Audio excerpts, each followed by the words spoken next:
They say rock bottom is a solid foundation on which you rebuild your life. But when Elena Marshall walked out of the Sullivan and Pierce conference room that Tuesday morning in early November, she didn't feel a foundation. She felt the earth opening up to swallow her whole. The mahogany table stretched between them like a chasm. Derek Vaughan sat across from her, checking his Patek Philippe, the watch she'd saved 2 years to buy him for his 30th birthday, working double shifts at a diner while he pitched investors over cocktails. He didn't look at her. He looked at the time. "Are we done here?" His voice carried the same flat tone he used with vendors who missed delivery windows. James Sullivan, senior partner at the firm, snapped the thick file shut with practiced finality. "We're done, Mr. Vaughan. The prenuptial agreement you both signed 10 years ago, combined with the recent restructuring of your assets into Delaware and Nevada trust accounts, leaves Mrs. Marshall with, well, as discussed, the settlement is final." Elena stared at her hands. They were rougher than they used to be. 10 years ago, she'd been a promising logistics analyst at a consulting firm, building models that Fortune 500 companies paid 6 figures to license. Then Derek had an idea for a tech startup. Horizon Freight Solutions, he'd called it. Revolutionary last-mile delivery optimization. It needed capital. It needed time. It needed a wife who would scrub floors and wait tables at Goss Diner on 4th Avenue just to pay the server bills while he networked at country clubs. She had done it all. She had believed in the we. "Derek," her voice came out smaller than she wanted, "I don't care about the shares, but the house, my mother's piano is in there. You know that's the only thing I have left of her." Derek finally looked at her. His eyes, once a comforting blue that reminded her of summer skies over Cape Cod, were now cold steel. He stood, buttoning his $5,000 suit with the kind of practiced motion that comes from standing up and walking away from disappointing meetings all day long. "The house is being liquidated to cover the initial IPO costs for the merger with Apex Corporation. And Sienna wants to redecorate the penthouse anyway." He checked his phone, scrolling with his thumb. "The piano was donated to Goodwill yesterday. It was clutter." The name hit her like a physical blow. Sienna Blake. 24 years old, Derek's chief of staff. The woman Elena had welcomed into their home for Christmas dinner last year because she'd seemed lonely, an orphan working late on the holidays. Elena had made her grandmother's stuffing recipe, the one with chestnuts and sage. "You donated it." The words barely made it past the tightness in her throat. "Derek, you knew. You knew that piano was—" "It's done, Elena," he interrupted, typing something into his phone. "Look, I'm not a monster. I put $8,000 in your personal account. That's enough for a deposit on an apartment in Queens and a few months to find a job. You're resourceful. You survived before me. You'll survive after me." He turned to Sullivan. "James, send the finalized papers to the board. I have a celebration dinner at Le Bernardin at 7. Derek walked out. He didn't look back. He walked out of their marriage the same way he walked out of a boring meeting, efficiently, ruthlessly, and without a second thought for the people he was leaving behind. Elena stood there, the silence of the conference room deafening except for the faint hum of the HVAC system pushing recycled air through invisible vents. Through the floor-to-ceiling windows, Manhattan sprawled beneath her, indifferent to the small tragedies playing out in its towers. Sullivan cleared his throat. "Mrs. Sterling, or Miss Vance, I suppose, I suggest you cash this quickly." He slid a check across the table. "It's a courtesy. Legally, he owed you nothing." "Why?" The question came out raw. "I built that company with him. I wrote the original business plan on napkins at the diner during my breaks." Sullivan's smile carried the weight of 1,000 such conversations. "On napkins? Not on contracts. In the world of business, Miss Vance, if it isn't signed, it didn't happen. You were a placeholder, a startup cost. And now the company has gone public. He's moved on to the next phase." Elena grabbed her purse, a worn leather satchel she'd had since college. back when she still believed hard work and intelligence were enough. She left the check on the table, $8,000, the price Derek Vaughn had assigned to 10 years of her life. She walked out of the skyscraper and onto Fifth Avenue. It had started to rain, a cold, biting November rain that soaked through her silk blouse, her court date blouse, the nicest thing she owned that wasn't a gift from Derek. Her phone buzzed, a text from him. Security codes to the house have been changed. Your suitcases are with the doormen. Please collect them by 5 p.m. or they go to the curb. Elena looked up at the sky, letting the rain mix with her tears. She felt small, invisible. She was 32 years old with a gap in her resume the size of a marriage and a heart shattered into pieces so small she didn't know where to begin gathering them up. She hailed a cab, her hand shaking. "Where to, lady?" She didn't know. She just gave him the address of the only other person in the city who might care. Harper Sinclair, her old college roommate who lived in a cramped walk-up in Brooklyn. 1847 Willoughby Street. But as the cab merged into traffic, Elena didn't see the black SUV trailing 3 cars behind. And she certainly didn't know that Derek's cruelty had just set off a chain reaction that would wake a sleeping giant.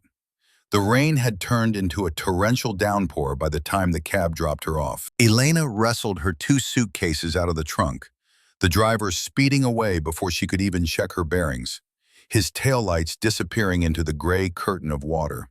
She wiped the rain from her eyes and looked at the building. This didn't look like Harper's place. Harper lived in a loud, vibrant neighborhood in Brooklyn where bodega owners knew everyone's name and fire escapes doubled as summer living rooms. This was the Upper East Side, a street lined with townhouses that whispered old money through their very silence. Heavy wrought iron gates, limestone facades, ivy crawling up walls like ancient veins. Elena checked her phone. Dead battery. She must have mumbled the address wrong in her daze, or the driver misheard. Willoughby Street to Willoughby Lane. Easy mistake, fatal mistake. She shivered. She was soaked to the bone. Her silk blouse clung to her skin like a second layer of cold. She looked at the house number in front of her. 1847. It was a massive structure, dark and imposing, with ivy that looked almost deliberate in its architectural menace. There were no lights on. It looked abandoned, or perhaps just asleep, waiting for something. "Okay, Elena," she muttered to herself, her teeth chattering. "Just ask to use a phone. Just get a charger. You can't stand on the street with 2 suitcases in a storm." She dragged the luggage up the stone steps. They felt like they weighed a ton, filled with the debris of her life. Clothes she'd worn to Derek's corporate events, a few books she'd managed to grab, the framed photo of her and Derek from their honeymoon in Nantucket that she hadn't had the heart to throw away yet. She reached for the heavy brass knocker, shaped like a lion's head with a ring in its mouth. She let it fall 3 times. Thud, thud, thud. Silence pressed against her eardrums. She waited, counting her heartbeats, watching the rain create rivers down the limestone steps. "Please," she whispered to no one, "just someone be home." She knocked again, harder this time, desperation leaking into the force of it. If no one answered, she'd have to drag her bags to a subway station, and the nearest one was 6 avenues away. Suddenly, the heavy oak door groaned. It didn't open fully. It just cracked a few inches. A chain was still engaged. A pair of eyes peered out from the darkness, intense, dark, and set in a face that was shadowed, but somehow familiar in the way that dreams are familiar. "We don't buy Girl Scout cookies." The voice was deep, slightly gravelly, but not unkind. "And we don't want any solar panels." "Please." Elena's voice cracked like ice breaking. "I don't want to sell anything. I'm lost. My phone died. I just need to call a cab. Please, I'm soaked." The eyes narrowed, scanning her with an intensity that felt clinical.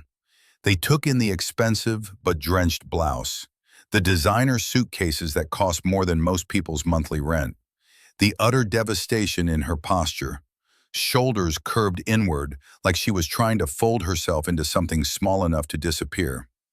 This wasn't a beggar. This was a woman falling apart in real time. The door closed for a second. Elena's heart sank into her stomach. He was locking her out. She'd be on the street in the rain, with nowhere to go and a dead phone in. Then the sound of the chain sliding back echoed through the wood. The door swung open wide. Standing there was a man who looked like he hadn't seen the sun in months. He was tall, maybe 6'2", wearing a black turtleneck and gray sweatpants, the kind of casual that only people who don't care about opinions can pull off. He had a beard that was neatly trimmed but thick, and his hair was dark, swept back carelessly, but it was his face that struck her. Handsome, undeniably, but it carried a weight, a sadness that mirrored her own. And then something strange happened. He looked at her, really looked at her, the way people used to look before Derek taught her that looking meant evaluating, appraising, judging worth. And his lips curled upward. It wasn't a leer. It wasn't a polite grimace. It was a genuine, warm smile, the kind of smile you give someone you've been waiting for. "Well," he said, stepping aside and gesturing into the warm, golden light of the hallway, "you better come in before you catch pneumonia. I'm Nathaniel." Elena hesitated. Her mother had taught her never to enter a stranger's house. But Derek had taught her that the people you trust are the ones who hurt you the most. Maybe a stranger was safer. Maybe a stranger was the only safe thing left in the world. She stepped across the threshold, dragging her wet suitcase behind her. The moment her heel hit the marble floor of the foyer, warmth enveloped her like a blanket pulled from a dryer. "I'm Elena," she said, dripping water onto an intricate Persian rug that probably cost more than Derek's car. "I'm so sorry about your floor." Nathaniel closed the massive door and locked out the storm. "Floor's dry. Spirits are harder to fix." He walked past her toward a grand staircase that curved upward into shadow. "I was just making tea. Earl Grey. I assume you take it with lemon?" Elena blinked, stunned. "How did you? You look like a lemon person." He paused on the first step and turned back. The light from the chandelier hit his face at an angle. "Sugar is for people who haven't had a hard enough day yet." Elena opened her mouth to respond, but no words came. She just nodded. "Yes, lemon, no sugar." Nathaniel continued up the stairs. "Follow me, leave the suitcases. They're not going anywhere." Elena left her luggage by the door and followed him up into the house, her wet shoes squeaking against the marble. At the top of the stairs, he led her through a hallway lined with closed doors. Guest rooms, maybe, or libraries, or rooms that held the accumulated weight of a life she couldn't yet imagine. And finally into a library that was larger than the entire apartment she had shared with Derek. Books stretched from floor to ceiling on 3 walls. A fire crackled in a massive limestone hearth. 2 leather wingback chairs faced each other across a low table where a silver tea service waited, steam rising from the pot like a question mark. "Sit," Nathaniel said, not as a command, but as an invitation. Elena sat. She held the porcelain teacup with both hands to stop them from shaking. The warmth seeped into her fingers, chasing away the numbness. Nathaniel sat opposite her. He had changed into a crisp white button-down shirt, though he remained barefoot. It made him look dangerous, relaxed but ready to spring. "Earl Grey," he said, pouring her cup with steady hands, "with lemon." He was right. It was exactly what she needed. The citrus cut through the shock, sharp and clean. They sat in silence for a moment. The fire popped. Rain hammered against windows she couldn't see. Somewhere in the house, a clock ticked. "You look like someone who just signed something they'll regret," Nathaniel said finally, breaking the silence like a stone through glass. Elena's hand froze halfway to her mouth. "How would you know?" Pattern recognition. He leaned back in his chair, studying her with those dark eyes. "It's what I do." She set the cup down carefully, afraid if she held it any longer, she'd throw it at something. "You don't know anything about me. I know you're wearing a $2,000 blouse that's soaked through because you were too proud to wait for the rain to stop. I know those suitcases in my foyer are Toomey, expensive, but not new.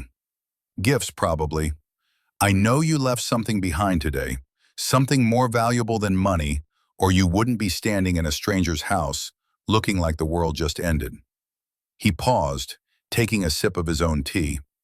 And I know that whoever made you feel that way is going to regret it. Elena felt something crack inside her chest.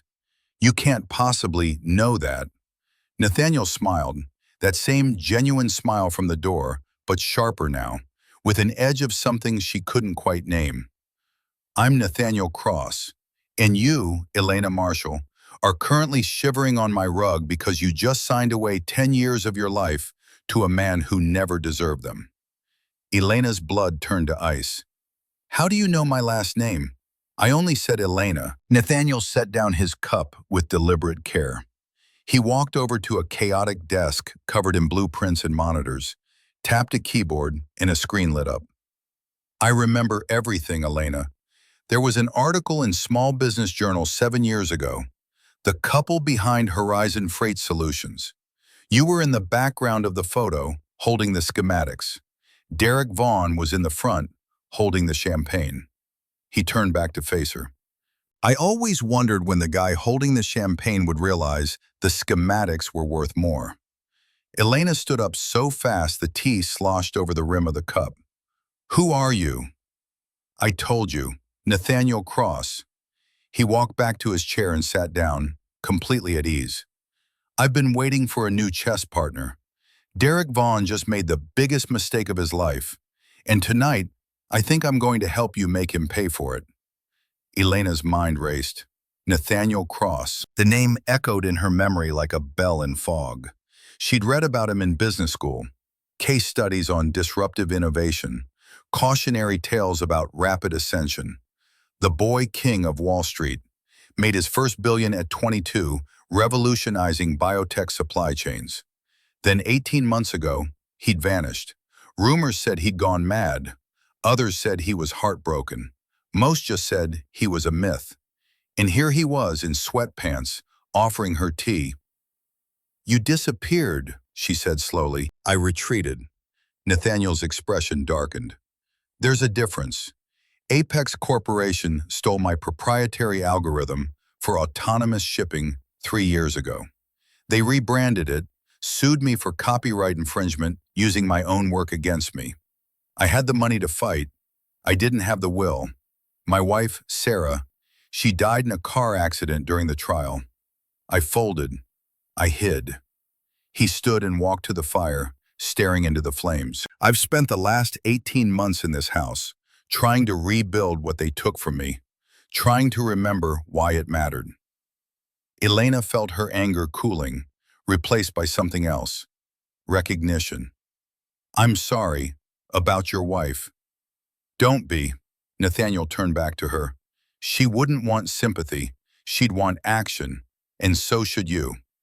He crossed the room in 3 long strides and knelt in front of her chair, bringing his face level with hers. Up close, she could see the exhaustion carved into the lines around his eyes, the silver threading through his dark hair. Derek's merger with Apex Corporation isn't a merger, Elena. It's a trap. Victor Aldrich, Apex's CEO, is setting up a hostile takeover. He needs Horizon's last-mile distribution network, the one you designed, to complete his monopoly. 2 weeks from now at the Global Tech Summit, Derek is going to announce a partnership. 6 months later, Aldrich will push him out and own everything. Elena's breath caught. How do you know this? Because Aldrich did it to me. Nathaniel's jaw tightened.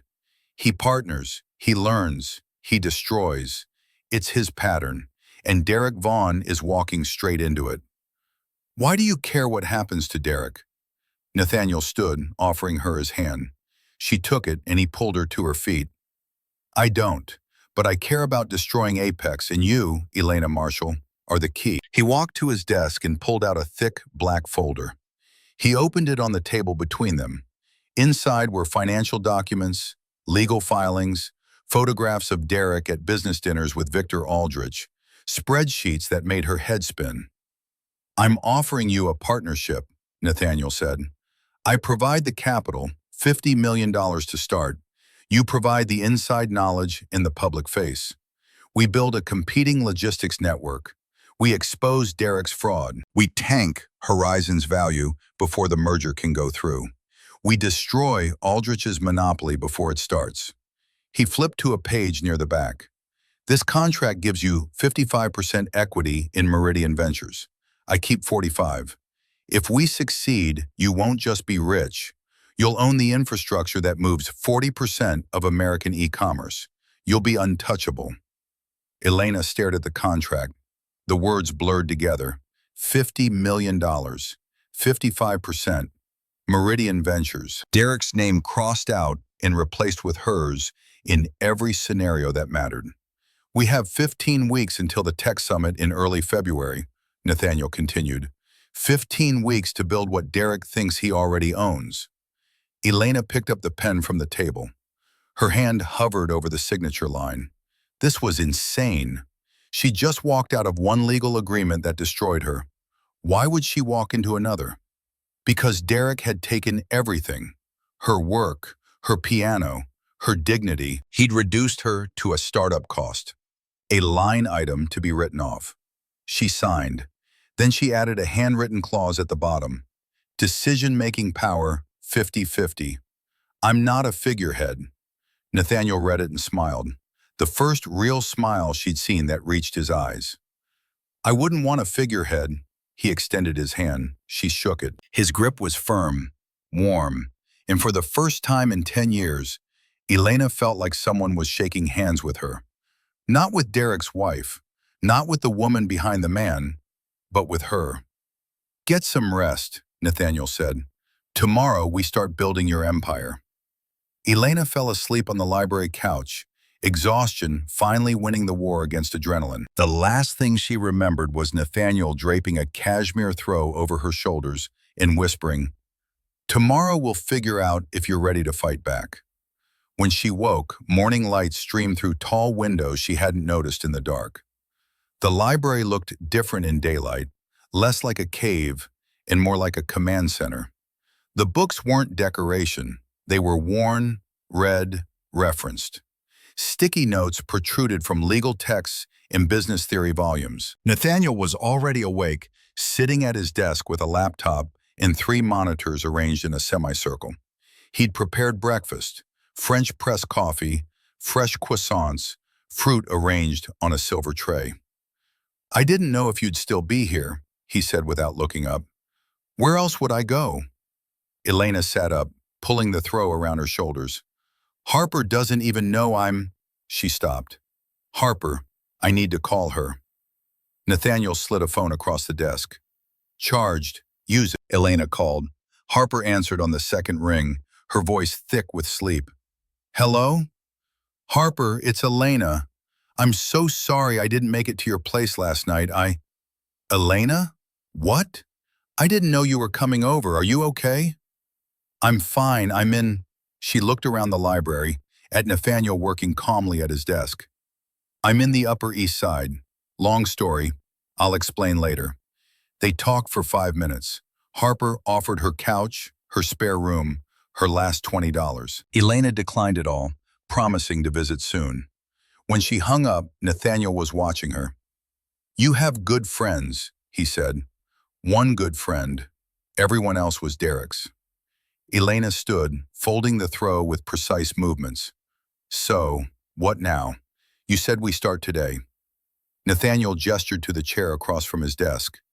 First, we need to confirm what I already know. Tell me about Horizon Freight. Elena sat, and for the next hour, she told him everything. How she'd designed the hub and spoke model that made Horizon profitable.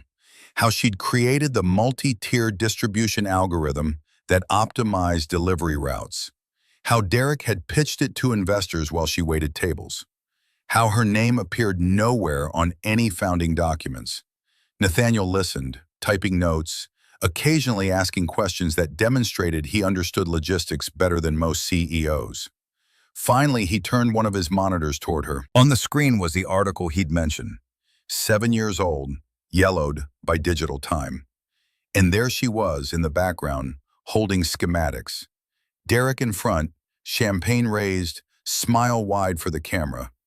"You built this," Nathaniel said quietly. "He just sold it. And now he's selling it again. To Aldrich." Elena's hands curled into fists. Nathaniel pulled up another document. "This is the proposed merger. Horizon Freight Solutions to be acquired by Apex Corporation for $2.3 billion. Stock and cash. Announced at the Global Tech Summit on February 5th. Except," he highlighted a section. "Read this clause." Elena leaned forward. The legal language was dense, but the meaning was clear. Derek would remain CEO for 6 months, then be transitioned to an advisory role with no operational authority. "He doesn't see it," she whispered. "He thinks he's getting a promotion. He thinks he's joining the big leagues." Nathaniel closed the document. "In 6 months, he'll be escorted out by security with a severance package and a gag order. Aldrich will own everything Derek built. Everything you built." Elena felt sick. "How do we stop it?" Nathaniel opened a new file, a business plan with Meridian Ventures at the top. "We don't stop it, we make it worthless. We build a better network faster. We expose Derek's accounting fraud. We tank Horizon's stock price so low that Apex won't want to touch it. Derek's committing fraud? Not actively, but he's been deferring maintenance costs to inflate quarterly profits. I'd bet my house that he's routing shipments through shell companies to hide losses." Nathaniel pulled up financial statements. "These are Horizon's public filings. These," he pulled up another screen, "these are estimates based on typical operating costs for a fleet that size. See the gap?" Elena saw it. A $4 million gap between what Derek reported and what it should cost to run Horizon's operation. "He's cooking the books," she said. "Not well." Nathaniel smiled. "And we're going to prove it. But first we need leverage, physical leverage, real estate." He pulled up a map of the New York metro area. Red dots marked warehouse locations. One flashed in Jersey City. "This hub handles all of Horizon's pharmaceutical transport. It's the only facility certified for controlled substances. The lease expires in 6 weeks." Nathaniel zoomed in. "If we acquire this property before Derek can renew, we control his most valuable route." "How much? The lease or the building?" "Both." Nathaniel leaned back. "The building is owned by Castellano Real Estate. Family business, loyal to Derek. They won't sell to us, but," he pulled up tax records, "they're underwater on property taxes. Behind by $2.3 million. Elena's mind started racing, falling into the pattern she knew. The pattern Derek had trained her in and then denied her credit for. "We pay off the liens. In exchange, we negotiate a 10-year lease with option to buy. They stay in business. We get the warehouse." Nathaniel's smile widened.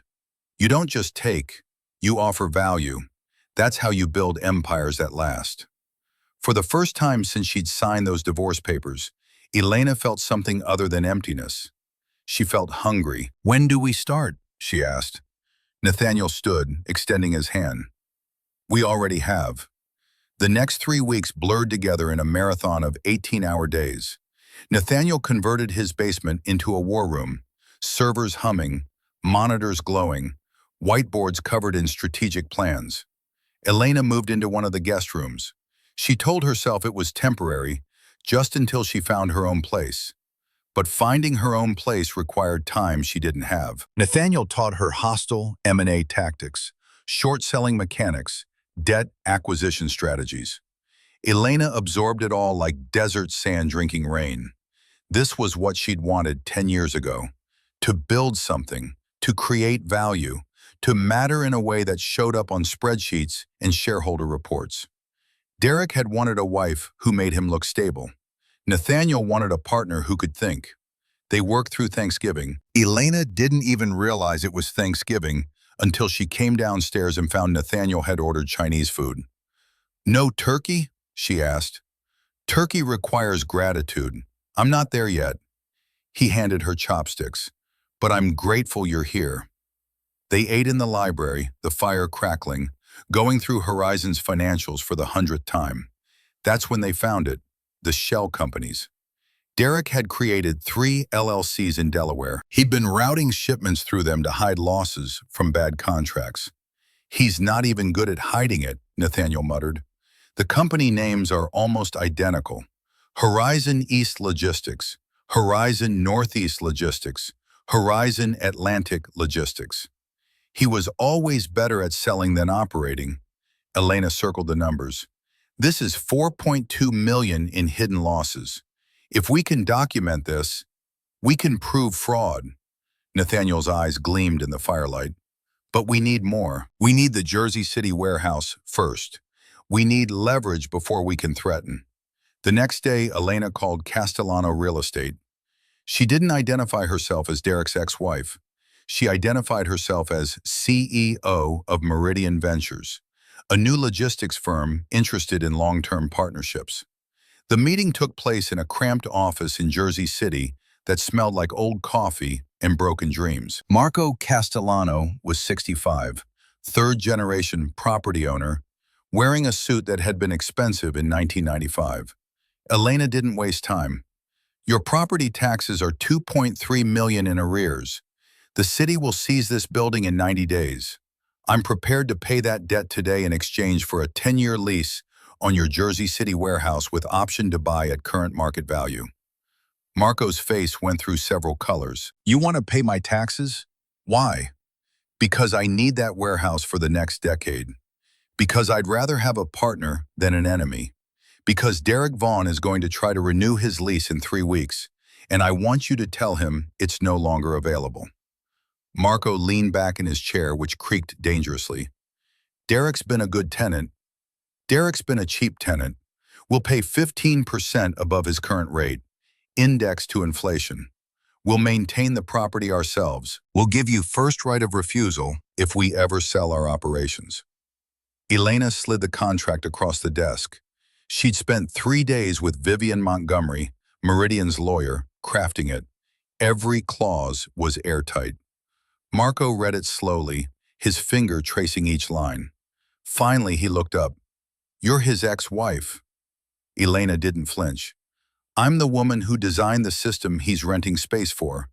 The system he's about to lose. Marco signed. 2 weeks before Christmas, Derek's lawyer sent a cease and desist letter to Meridian Ventures. It accused them of tortious interference, corporate espionage, and a dozen other impressive-sounding charges that had no legal foundation. Nathaniel read it in the library, then handed it to Elena. This means he's rattled. Good. Elena was working on a presentation for potential investors. Nathaniel had opened doors. Quiet doors, the kind that don't advertise themselves. Old money, patient money. Money that wanted to destroy Apex as much as they did. Christmas came. Elena bought Nathaniel a first edition of Sun Tzu's Art of War. He bought her a Mont Blanc pen, the kind executives use to sign billion-dollar deals. They didn't talk about what they were becoming. They didn't acknowledge the way Elena's hand would brush Nathaniel's when they both reached for the same financial report. They didn't mention how she'd started making his tea in the mornings, or how he'd started remembering exactly how she took her coffee. They were building something. That was enough. Then 2 days after Christmas, Elena received a text from an unknown number. Playing with billionaires? Remember what happened last time you aimed too high. Attached was her wedding photo. Derek's face had been scratched out with something sharp. Elena showed Nathaniel.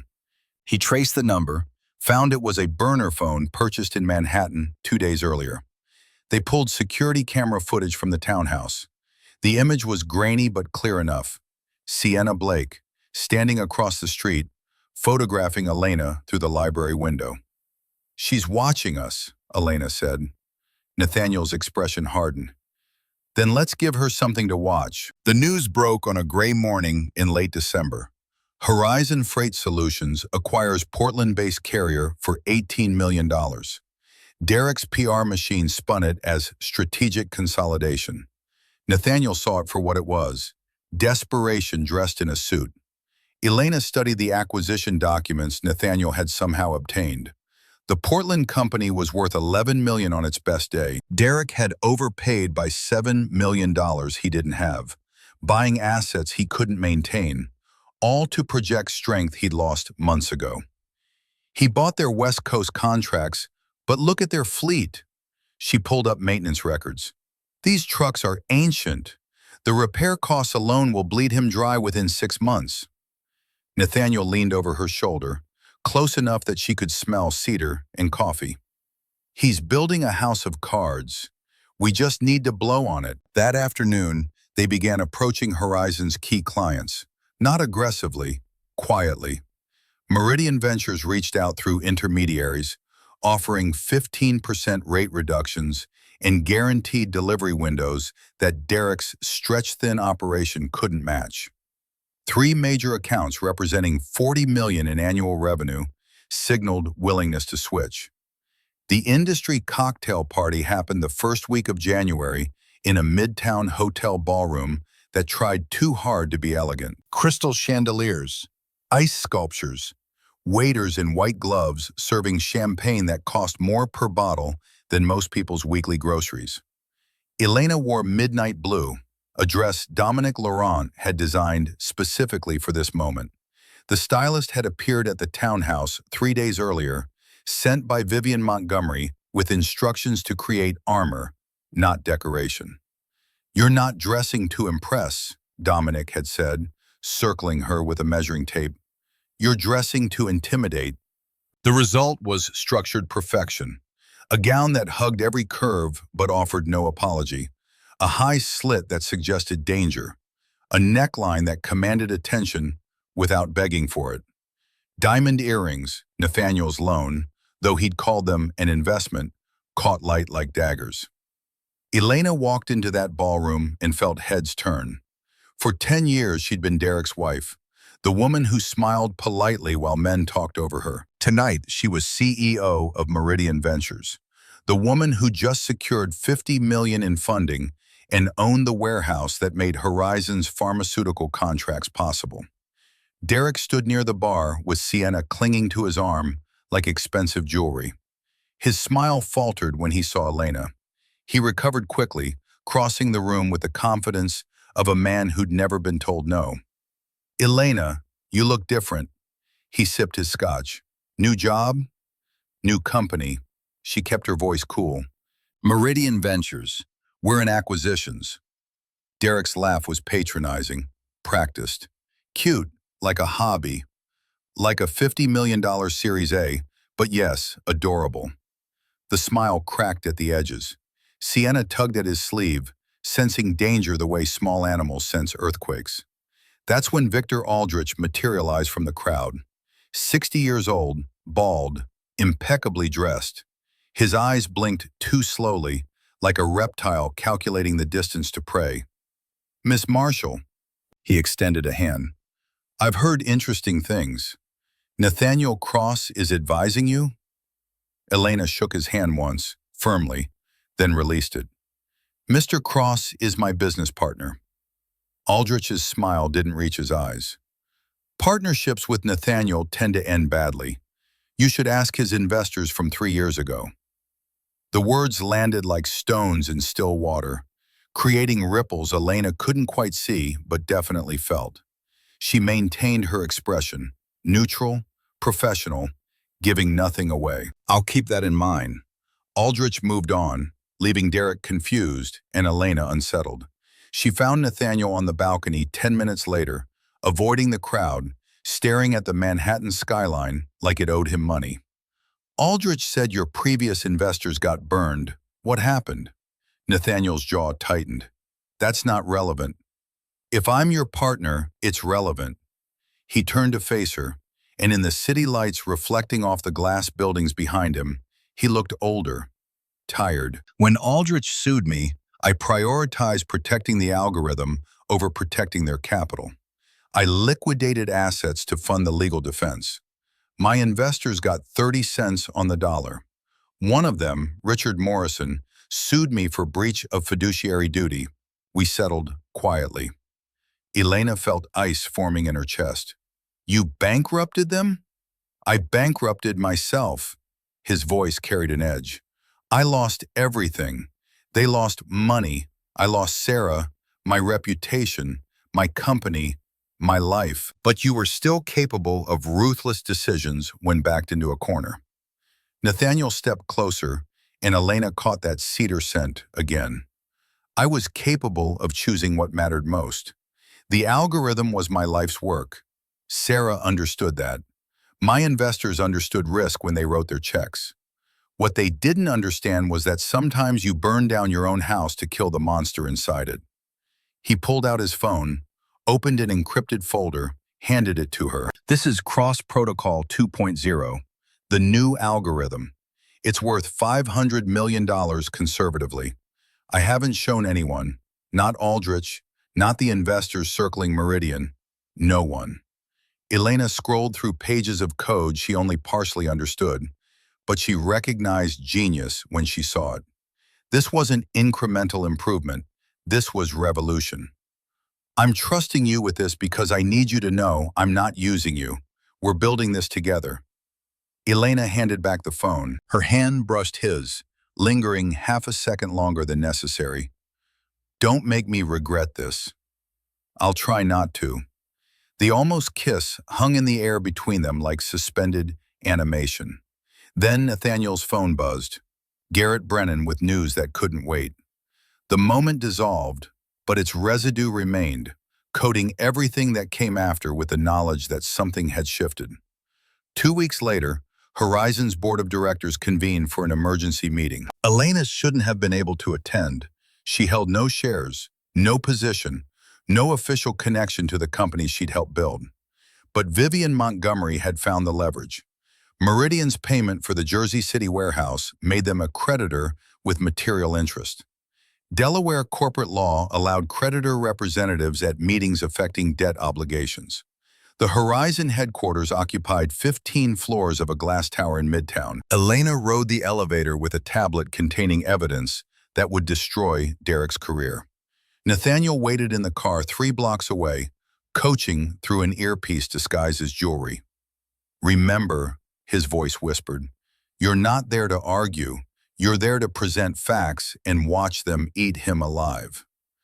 The boardroom was all glass and steel, a fishbowl 50 stories above the city. 12 board members sat around a table that could have comfortably seated 20. Gerald Hutchins, chairman, occupied the head seat. Derek sat to his right, looking confident in a way that wouldn't survive the next hour. Victor Aldrich sat to his left, ostensibly there as Apex's representative for the pending merger, really there to watch Derek bleed. Elena entered carrying her tablet and wearing a power suit that made the midnight blue gown look soft. Navy wool, sharp lines, no compromise. Derek stood. You can't be here. Security. I represent Meridian Ventures, creditor holding the Jersey City warehouse lease. Section 14.3 of your corporate bylaws permits creditor representatives at material meetings. Vivian's voice in her ear. Cite the precedent. Precedent, Morrison versus Tech Corp, Delaware Chancery Court, 2019. Hutchins adjusted his glasses. She's correct. Ms. Marshall may observe. Derek's face cycled through confusion, anger, realization. Elena had learned the law. She'd come prepared. She wasn't the woman who signed napkin business plans anymore. Observe? Elena set her tablet on the table. I'd prefer to present. She didn't wait for permission. She connected to the room's display system and projected the first document. Horizon's maintenance deferral records showing $4.2 million in unpaid repairs spread across 18 months. Mr. Vaughn has systematically deferred critical fleet maintenance to inflate quarterly profits. Industry standard for this size operation suggests maintenance costs of $800,000 per quarter. Horizon reported $200,000. Murmurs rippled through the board. One member, Catherine Wells, audit committee chair, leaned forward with predatory interest. Elena advanced to the next slide. Shell company structure. These 3 Delaware LLCs, Horizon East, Horizon Northeast, Horizon Atlantic, exists solely to hide losses from unprofitable contracts. Shipments get routed through them, creating the appearance of revenue while masking negative margins. Derek tried to interrupt. "This is fabricated," Elena kept talking, calm and clinical. "And finally this," the screen filled with bank records. $8.7 million transferred from Horizon operating accounts to Mr. Vaughn's personal Delaware trust over 14 months. That's not deferred compensation, that's embezzlement. The room exploded. Half the board started talking at once.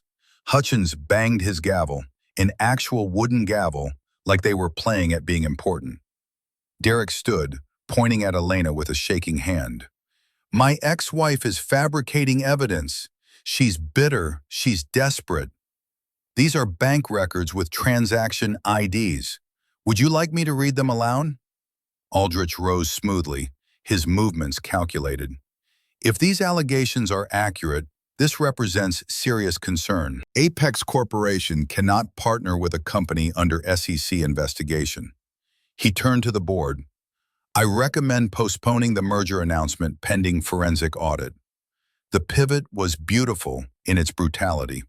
Aldrich had planned to acquire Horizon regardless, but now he could do it for pennies on the dollar after Derek's fraud tanked the stock price. He was throwing Derek under the bus while appearing to protect Apex's interests. Elena watched Derek realize he'd been played from every direction. By Aldrich, by her, by his own arrogance. The vote took 7 minutes. Suspend Derek as CEO, effective immediately. Appoint Caroline Foster, the COO, as interim chief executive. Launch internal investigation. Postpone merger discussions. Derek was escorted out by security while Sienna Blake slipped out the back exit, already calculating her next move. Elena walked out of the building into January cold that felt like vindication. Nathaniel waited in the town car, reading something on his phone. When she opened the door, he looked up. "You did it. You destroyed him." Elena slid into the leather seat, and something inside her chest cracked. Not triumph, emptiness. "I feel hollow." Nathaniel took her hand, the first deliberately intimate touch since the balcony. That's how winning feels sometimes, hollow, until you build something better in the space you cleared. That night, Nathaniel took her to 11 Madison Park. The restaurant cost more for one meal than Elena used to make in a month at the diner. They sat in a corner booth with champagne that tasted like expensive regret. "To the woman who just made my $50 million investment look brilliant." Elena touched her glass to his. "To the man who saw me when I was invisible." They talked about everything except business. Nathaniel told her about Sarah, how they'd met in a hospital where he was donating money and she was working a 36-hour shift, how she'd told him his foundation was inefficient and restructured it over coffee, how she died coming home from saving someone else's life while he was in depositions fighting over code. Elena told him about her mother's piano, how learning Chopin had been the only time her mother smiled during chemo, how Derek had known that and donated it anyway because Sienna thought Steinways were old people furniture. By the time they left the restaurant, snow was falling. Central Park stretched before them, white and quiet, the city held at bay by trees and distance. What happens now? Derek's gone. The merger's dead. Is Meridian over? Nathaniel stopped walking. Snow caught in his dark hair like premature aging. Meridian is just beginning. We have infrastructure, capital, clients ready to jump ship. We can build the network I always wanted. But I need to know. What? If you want a business partner or something more. The words hung in the cold air between them. Elena could see her breath, his breath, the space where their breath mingled. "I don't know. This complicates things." Nathaniel smiled, that rare, genuine smile. Things were already complicated. He kissed her. Not tentatively, not asking permission, but not taking either. It was a question posed as a statement, and Elena answered by pulling him closer, her fingers tangling in his hair. snow melting on their faces where warmth met cold. They went back to the townhouse. Elena woke in Nathaniel's bed, tangled in sheets that cost more than her first car. Morning light filtered through curtains she hadn't noticed in the dark. She found Nathaniel in his home office, staring at a computer screen with an expression that turned her champagne-warm contentment into ice water. The email was open. Victor Aldrich to Nathaniel Cross. Subject line, terms. Nathaniel, now that Vaughn has been eliminated, let's discuss terms. The algorithm for Horizon's client list. As agreed. As agreed. Those two words detonated in Elena's chest like shaped charges. As agreed? Her voice came out flat, dead. Nathaniel spun in his chair, panic flashing across his face. Elena, that's not... You've been working with Aldrich this whole time? He stood, hands raised like she was a wild animal he needed to calm. Aldrich contacted me 6 weeks ago. Before I met you, he knew I wanted the algorithm back. He offered a deal. What deal? Nathaniel's shoulders sagged. Help him destroy Derek's credibility and he'd return the patent. Make Derek toxic enough that Aldrich could acquire Horizon cheaply without resistance. I said yes. Initially. Elena backed toward the door, her body making decisions her mind couldn't process. So I was, what? Your weapon? Your convenient tool? You were. Past tense. Then I fell in love with you. The confession should have softened her. It didn't. How do I know you're not lying right now? How do I know this whole thing, us, wasn't part of your plan? Nathaniel moved to his desk, clicked rapidly through email folders. Because I haven't responded to Aldrich in 4 weeks. Look, every message since late December is unanswered. I stopped engaging before we kissed, before last night, before any of this. Elena forced herself to look at the screen. It was true. The last response from Nathaniel was dated December 28th. Need time to consider. Will respond after New Year. After that, 7 emails from Aldrich, all unanswered. But the seed of doubt had been planted, and doubt grows fast in fertile soil. You still plan to betray me.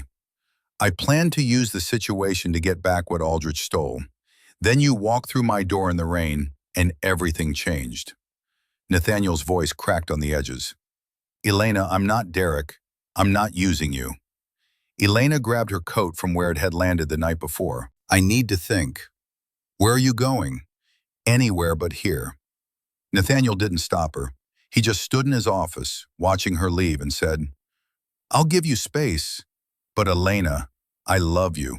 That's not strategy. That's truth. The taxi smelled like stale cigarettes and broken promises. Elena gave the driver an address she'd looked up 2 days ago, half expecting never to use it. The Modern, MoMA's restaurant. The text had come while she was in the board meeting. If you want to know what Cross is really planning, meet me at the Modern, 8 p.m. Come alone. VA. She deleted it.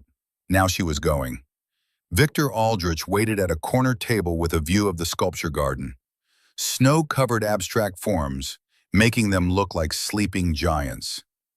Thank you for coming. I know trust is scarce for you right now. Elena sat without removing her coat. You have 5 minutes. Aldrich slid a tablet across the table. Nathaniel contacted me first, 3 months before your divorce. He pulled up emails, different ones, older ones, with metadata timestamps that looked legitimate.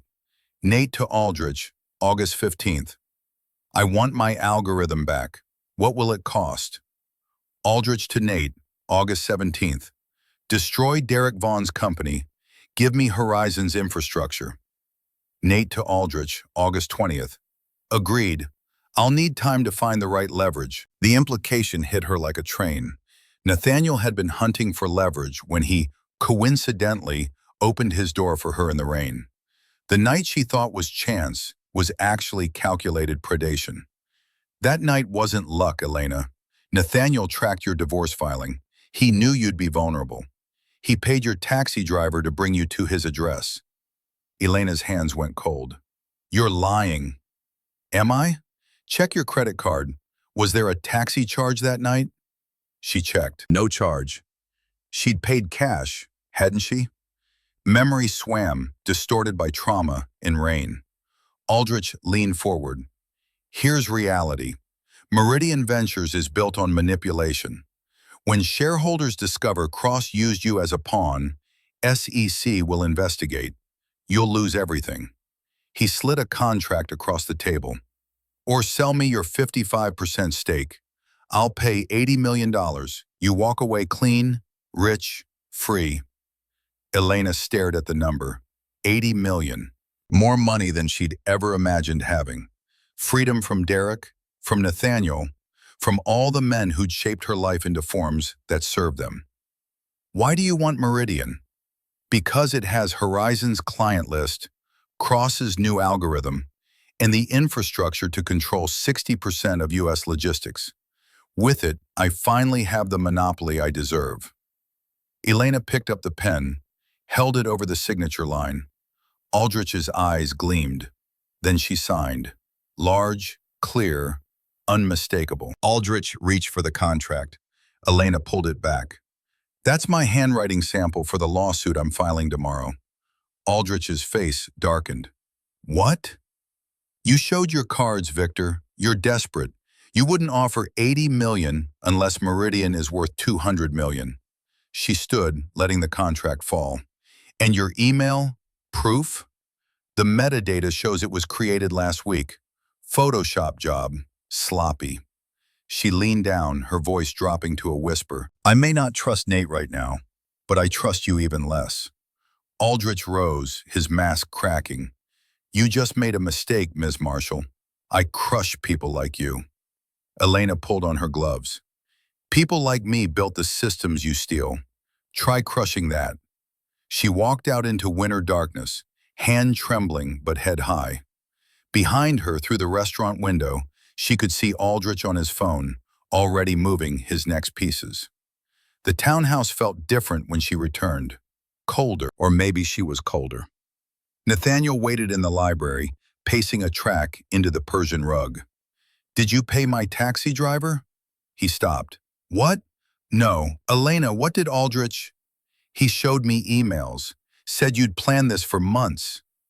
Nathaniel moved to his computer, pulled up forensic analysis software, loaded the files Elena described from memory. He's lying. I can prove it. The metadata told stories the eye couldn't see.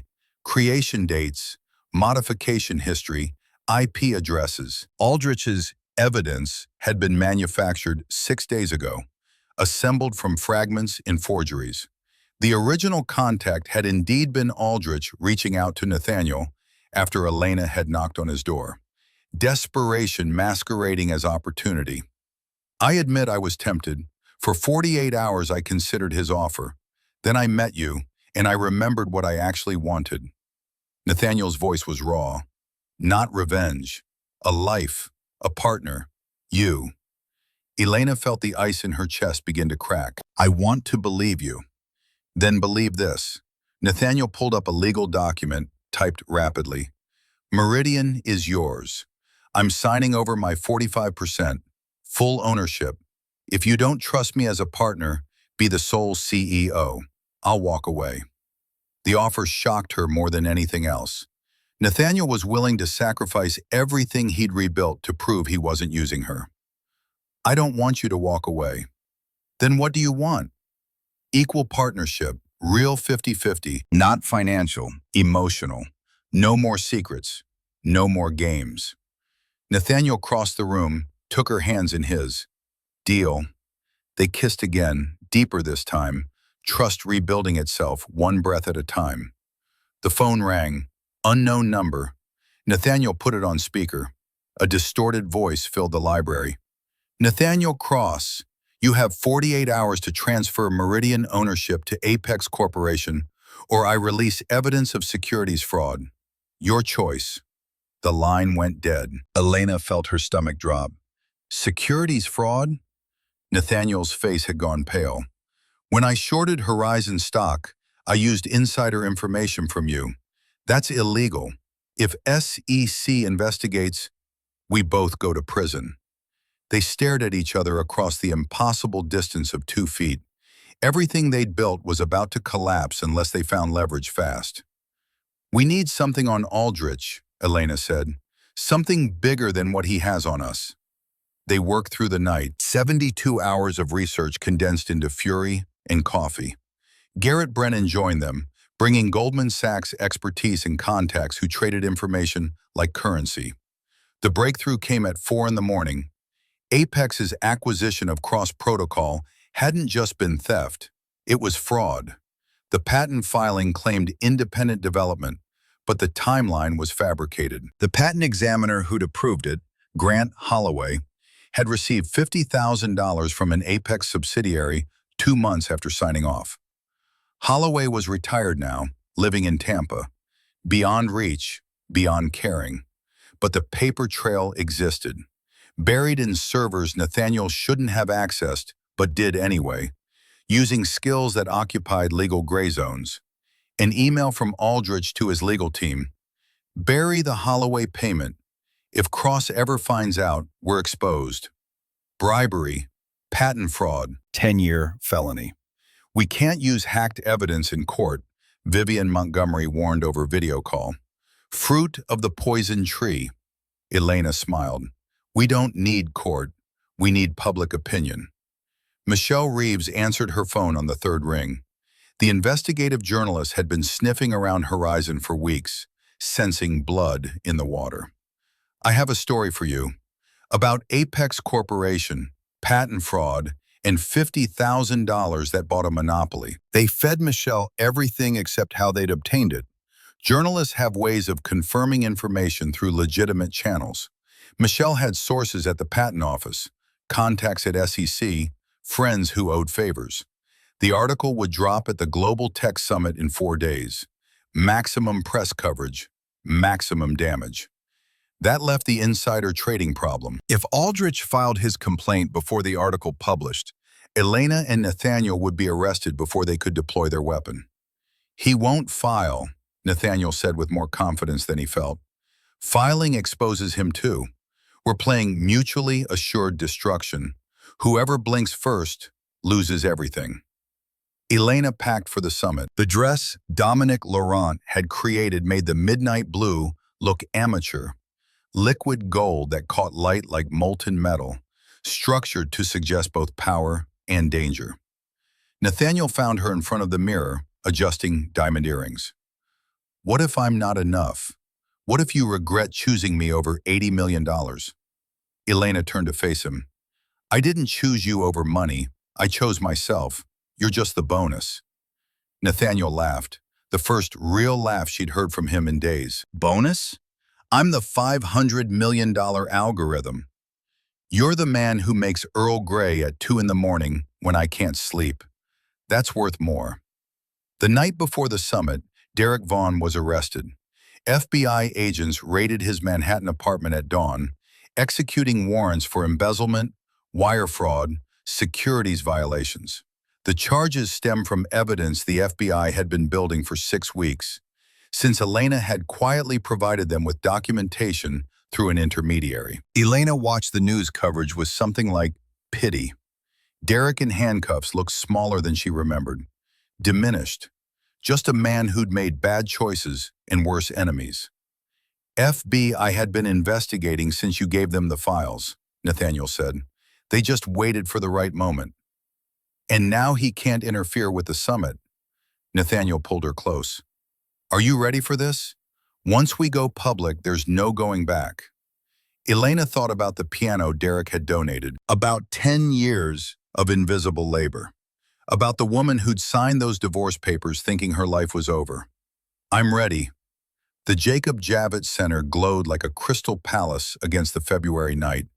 2,000 people in designer clothes drinking expensive wine, pretending their companies weren't one bad quarter from irrelevance. Elena arrived alone, Nathaniel waiting backstage per their plan.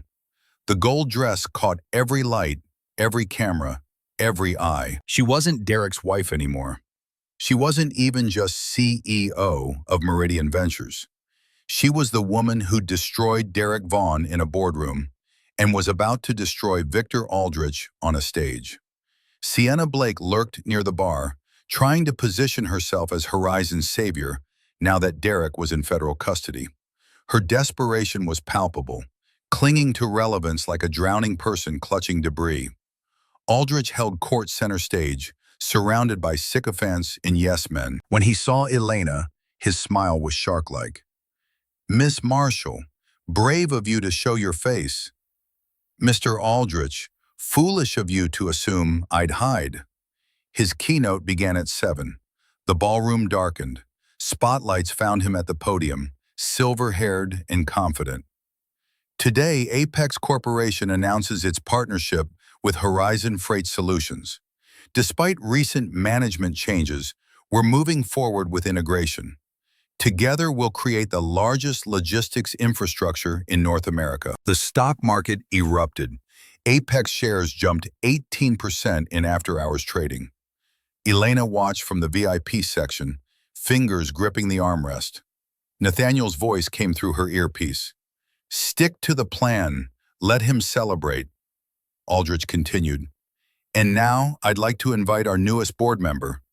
The projection screen behind him flickered. A technical glitch, or what looked like one. Michelle Reeves's article filled the massive display. Apex Corp CEO implicated in patent fraud, bribery scandal exposed.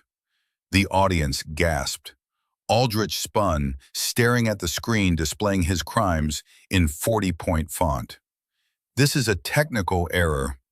But the article kept scrolling. $50,000 to Grant Holloway. Fabricated development timeline. Internal emails showing the cover-up. Press photographers swarmed, phones out, capturing everything. Michelle Reeves stood from the audience, her voice cutting through chaos. "Mr. Aldrich, I'm Michelle Reeves from Reuters.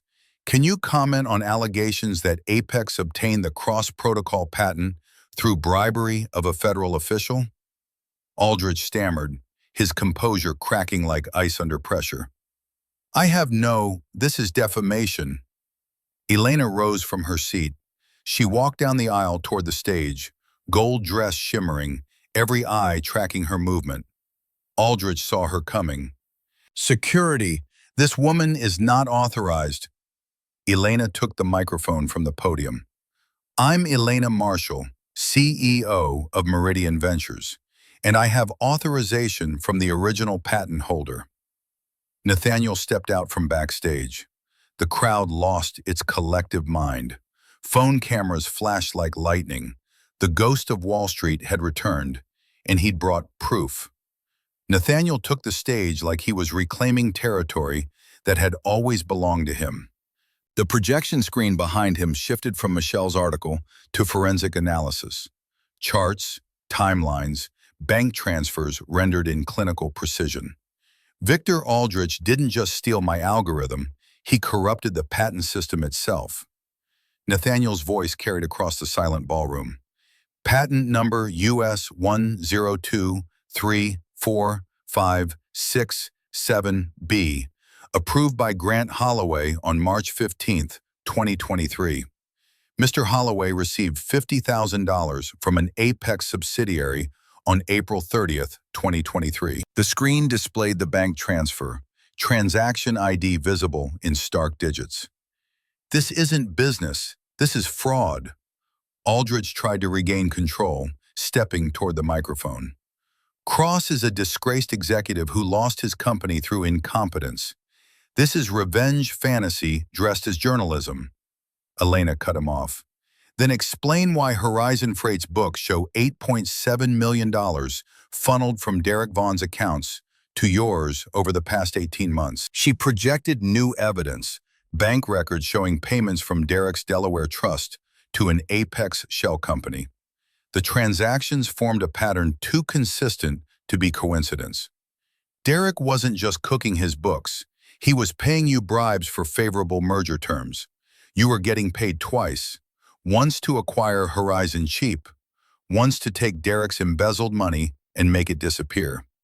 The room erupted. Phones appeared everywhere, recording, photographing, live streaming Aldrich's destruction to millions of people who'd never heard of patent law but understood corruption when they saw it.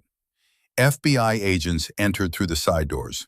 They'd been waiting, coordinated by Michelle's article, and evidence packages delivered anonymously to federal prosecutors 3 days earlier. The lead agent was a woman in her 40s, with the kind of face that had seen everything and believed nothing. Victor Aldrich, you're under arrest for conspiracy to commit fraud, bribery of federal officials, and violation of the Foreign Corrupt Practices Act. Aldrich's hands were pulled behind his back. Metal handcuffs clicked shut with finality. As security escorted him toward the exit, he locked eyes with Elena one last time. "You'll regret this." Elena felt nothing. No triumph, no satisfaction. Just the hollow recognition that revenge tastes like ashes in the mouth. "I regret wasting time hating you. You're just irrelevant now." The ballroom descended into controlled chaos. Apex stock was plummeting in real time, down 34% and still falling. Horizon freight trading was halted pending SEC review. Journalists mobbed Elena and Nathaniel, questions coming so fast they blurred into white noise. They slipped out through a service exit into the February cold. The town car waited 3 blocks away, engine running, Garrett Brennan at the wheel. "Get in before someone realizes you left." The car pulled into traffic. For a full minute, nobody spoke. Then Nathaniel started laughing, not the polite chuckle of social obligation, but real laughter, the kind that comes from releasing pressure you didn't know you were carrying.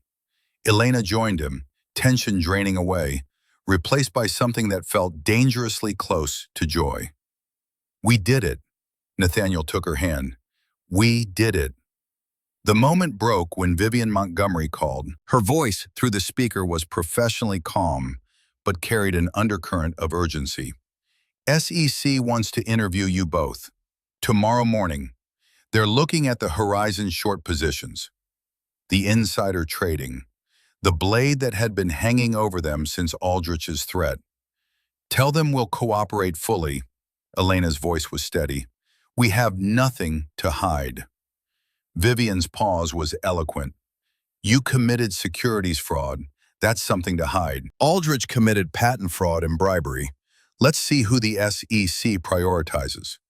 The interview took place in a conference room that smelled like old coffee and new carpet.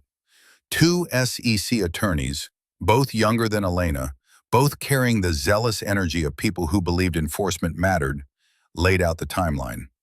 Meridian Ventures shorted 50,000 shares of Horizon Freight on December 12th. 2 weeks later, Ms. Marshall presented evidence of fraud to Horizon's board, causing the stock to drop 14%.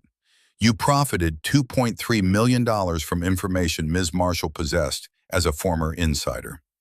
The female attorney, Sarah Cortez, watched Elena with hawk eyes. "That's textbook insider trading." Nathaniel leaned forward. "What's also textbook is the Foreign Corrupt Practices Act violation you're investigating regarding Victor Aldrich. Patent fraud, bribery of federal officials, embezzlement, conspiracy. Are you really going to prosecute us for making $2 million while Aldrich stole $500 million? The male attorney, David Kim, tapped his pen against the table. "We can prosecute everyone. Federal resources aren't zero-sum." "No, but headlines are." Elena kept her voice level. "And juries. You can spend 2 years proving we made a relatively small profit on a technical violation, or you can spend that time putting Victor Aldrich in prison for crimes that actually hurt people. Your choice, but one makes you look like heroes, and the other makes you look like bureaucrats." Vivian kicked her under the table. "You weren't supposed to antagonize federal prosecutors." But Elena was done playing by rules that only applied to people without power. The negotiations took 6 hours. Meridian Ventures would pay a $2 million fine, returning all profits from the short position plus penalties. Elena and Nathaniel would receive immunity from prosecution in exchange for testimony against Aldrich and Derrick. They'd divest any Horizon assets within 12 months. It was expensive. It was humiliating. It was survival. Walking out of the SEC building into gray February afternoon, Elena felt lighter. The sword had been sheathed, the threat neutralized. $2 million. Nathaniel hailed a cab. Could have been worse. Could have been prison. They went back to the townhouse. The library felt different now. Less like a war room, more like a place where strategies transformed into realities. Nathaniel poured scotch into crystal tumblers that probably cost more than the fine they just paid. What now? Aldrich is in custody. Derek's facing federal charges. Meridian is valued at $200 million and climbing. We won. Elena sipped the scotch. It burned going down, a reminder that even victories have costs.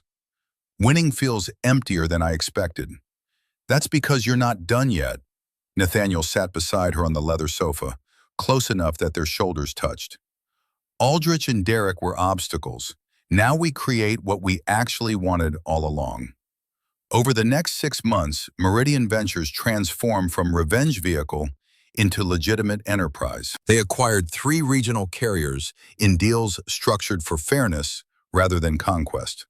They released Cross Protocol 2.0 as open-source technology, letting competitors access the algorithm that had started the whole war. You're giving away $500 million, Garrett warned during the board meeting where they voted on open sourcing. Nathaniel shook his head. I'm giving away what keeping secret cost me. Patents create enemies. Shared technology creates ecosystems. Elena voted yes. The board followed. Within 3 months, Meridian became the platform small businesses use to access enterprise-level logistics. They weren't just moving packages, they were redistributing power. In May, Horizon Freight assets went to bankruptcy auction. Meridian purchased them for $45 million, a fraction of the company's peak value, but fair given the debt and damage. Elena insisted on 2 conditions: rehire 80% of laid-off workers and establish a $10 million pension protection fund. You're putting heart before profit, Garrett observed. I'm putting people before spreadsheets. There's a difference. She promoted Janelle Rodriguez, the warehouse supervisor who'd secretly provided evidence against Derek, to vice president of operations. Janelle had 3 kids, a mortgage, and an instinct for logistics that reminded Elena of herself 10 years ago. Why me? Because you chose integrity when it was dangerous, and because I need people who remember what it's like to be overlooked. By August, Meridian Ventures was valued at $1.2 billion. Elena's 55% stake was worth $660 million. She was on track to become a billionaire before her 34th birthday. Forbes called for an interview. Elena agreed on one condition. They had to mention the workers she'd rehired and the pension fund she'd established. Profits meant nothing if they came from stepping on people who'd laid the foundation. The feature ran with a cover photo. Elena in the same gold dress from the summit, standing in an empty warehouse that used to belong to Derek, light streaming through high windows like a baptism. The headline, "The CEO who turned betrayal into billions." Nathaniel stayed in the background, preferring his role as CTO. He gave interviews to technical journals, spoke at conferences about open source innovation, rebuilt his reputation one algorithm at a time. They moved into a new penthouse together, modern, bright, filled with light and space that felt nothing like Derek's cold monument to status. The first thing Elena asked Nathaniel to do was find her mother's piano. It took 3 weeks of tracking donations, calling Goodwill stores across 5 boroughs, following a trail that led to a church in Queens where the piano was being used for children's music lessons.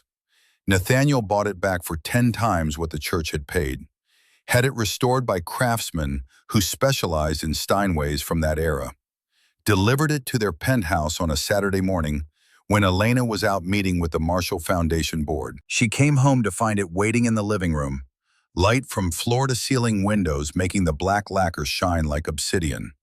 A single note sat on the keys, Nathaniel's handwriting.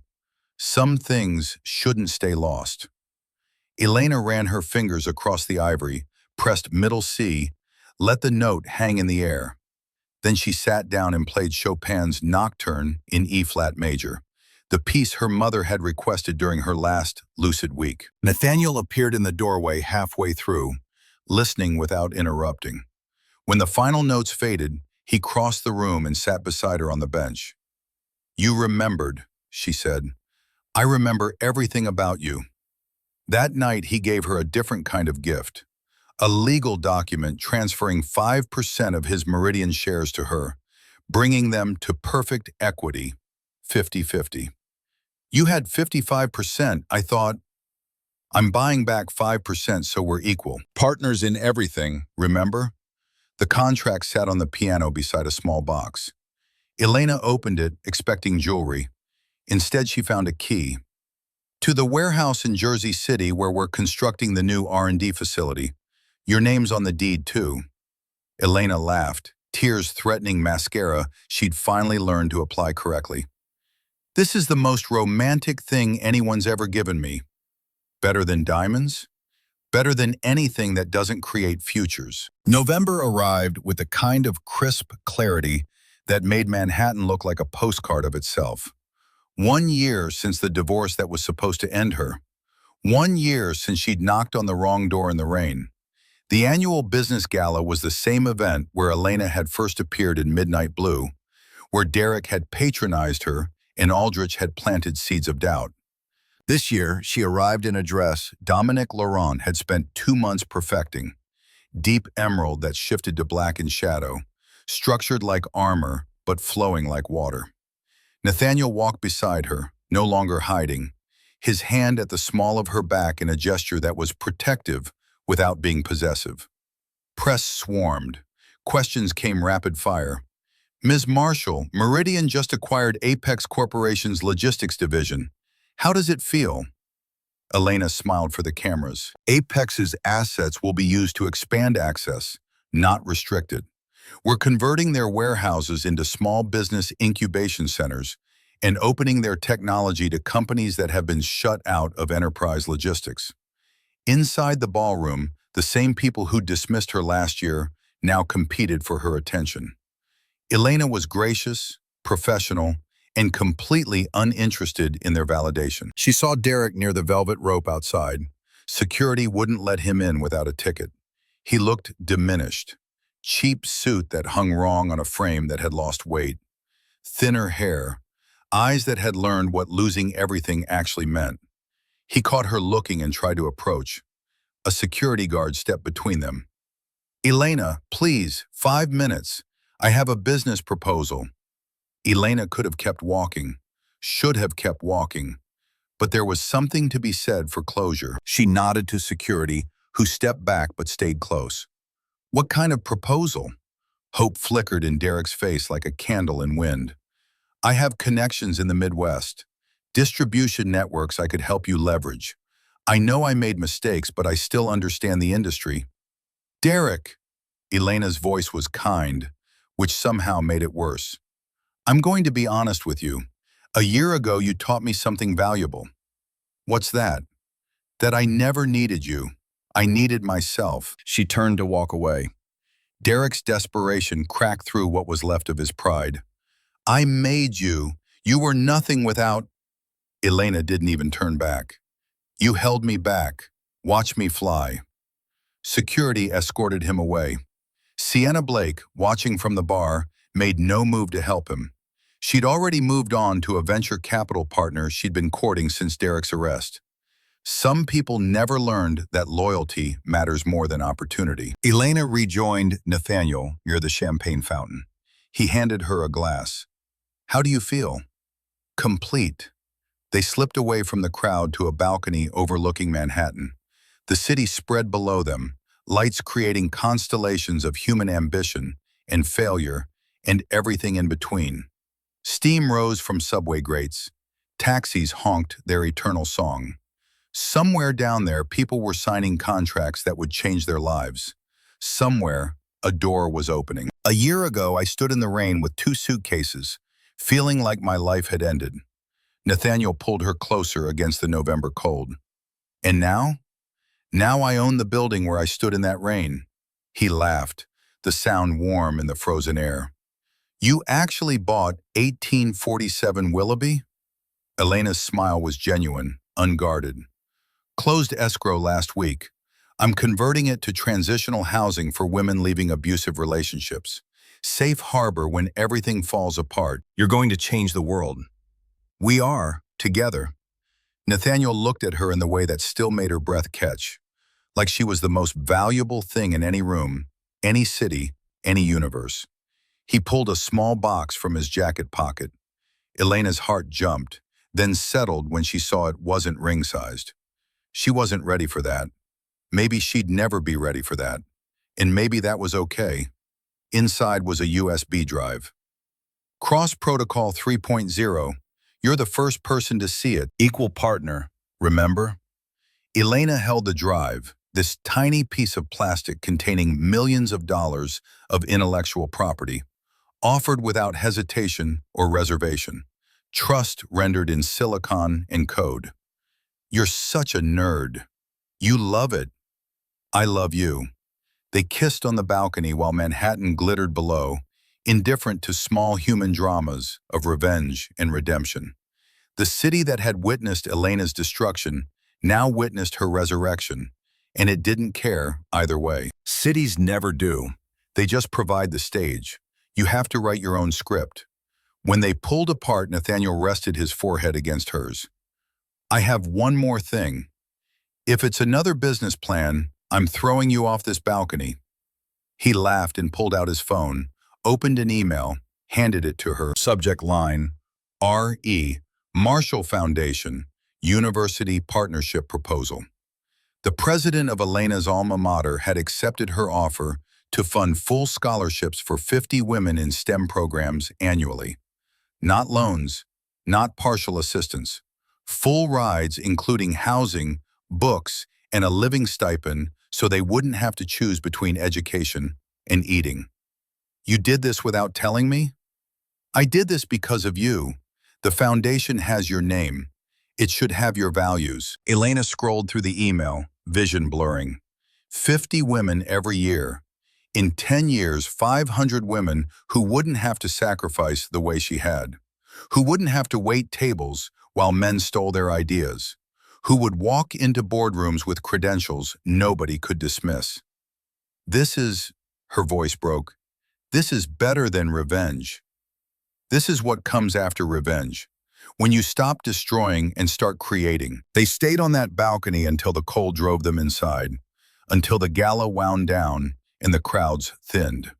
They said their goodbyes to people whose names Elena would forget by morning, whose opinions mattered less than the quiet certainty she felt when Nathaniel's hand found hers in the back of the town car. The penthouse was dark when they arrived home. Elena kicked off her heels, padded barefoot across hardwood to the piano. She didn't turn on the lights. The city provided enough illumination through floor-to-ceiling windows, Manhattan as nightlight, as witness, as indifferent companion. She sat at the piano and played, not Chopin this time, something simpler, Clair de Lune, Debussy's Meditation on Moonlight and Memory. Her fingers found the notes through muscle memory and emotion, through the knowledge that some things transcend loss. Nathaniel sat beside her on the bench, not touching, just present. When she finished, the silence that followed felt full rather than empty. "What are you thinking about?" he asked. "How strange it is that the worst day of my life led to the best year. If Derek hadn't been cruel, you never would have knocked on my door. If Aldrich hadn't stolen from you, you never would have been home to answer." Elena turned to face him. "Maybe we should thank them." "Let's not go that far." They laughed, and the sound filled the penthouse with something warmer than heat, more sustaining than food. They sat at that piano while the city slept, and woke, and went about its business, while somewhere Derek Vaughan lay in a federal prison cell, counting days, while Victor Aldrich did the same 3 states away. Neither man knew that their cruelty had created something more valuable than they destroyed. Neither man would ever understand that the woman they dismissed as irrelevant had become inevitable. Elena had learned the truth that takes most people a lifetime to discover. Rock bottom isn't the end. It's just the place where you finally stop digging and start building. And what you build from that solid foundation can reach heights the people who pushed you down will never see. She didn't just survive. She didn't just win. She became free. And freedom, she discovered, was the only revenge worth having. Because the people who hurt you aren't even in the room when you finally claim it. They're just memories you occasionally dust off to remind yourself how far you've traveled. Derek would serve 6 years in federal prison. He'd be released at 41, diminished but not destroyed, ordinary but not broken. He'd find work. He'd rebuild a smaller life. He'd never understand what he'd lost when he donated that piano. Victor Aldrich would serve 12 years. He'd fight it with appeals that went nowhere, with lawyers who billed by the hour and delivered nothing. He'd die angry, which was perhaps the cruelest sentence of all. Sienna Blake would marry and divorce twice more before learning that loyalty can't be purchased, only earned. She'd end up managing a boutique consulting firm in Boston, successful enough to be comfortable, invisible enough to be forgotten. But Elena Marshall would do none of those things. She'd grow Meridian Ventures into a publicly traded company worth billions. She'd establish foundations that would outlive her. She'd mentor hundreds of women who knocked on doors, both literal and metaphorical, and found themselves facing either opportunity or rejection, teaching them that the only opinion that mattered was their own. She'd stand at podiums and tell her story without shame, owning both the mistakes and the triumphs, the naivety and the wisdom earned through pain. She'd never marry Nathaniel Cross, though they'd spend 20 years together before age and circumstance separated them gently rather than cruelly. They'd remain partners in business and friendship long after romance faded, proving that some connections transcend categories. But all of that was future. Tonight was present. Tonight was Elena Marshall, at 33, sitting at her mother's piano in a penthouse she'd earned, with a man who saw her worth before the world did, in a city that didn't care but provided the battlefield anyway. She played one more piece before bed, not Chopin or Debussy, something her mother had taught her when she was 7 years old, before cancer had stolen her voice, but not her hands. A simple melody that Elena had forgotten and then remembered, lost and then reclaimed. When the last note faded, Nathaniel stood and offered his hand. Ready for tomorrow? Elena took his hand and rose from the bench. Ready for everything. They walked to bed together while the piano sat in moonlight, its keys silent but not empty, its strings vibrating with residual sound that would fade but never fully disappear. Like memory, like pain, like every lesson learned the hard way and earned the right way, and finally, blessedly understood. Outside, Manhattan hummed its eternal rhythm. Inside, Elena Marshall slept without nightmares for the first time in a year. And when she woke, she'd do what survivors do. She'd get up, show up, and keep going. Not because revenge demanded it, not because pride required it, but because she'd finally learned that the best way to defeat the people who hurt you is to become someone they could never imagine you being. Someone free.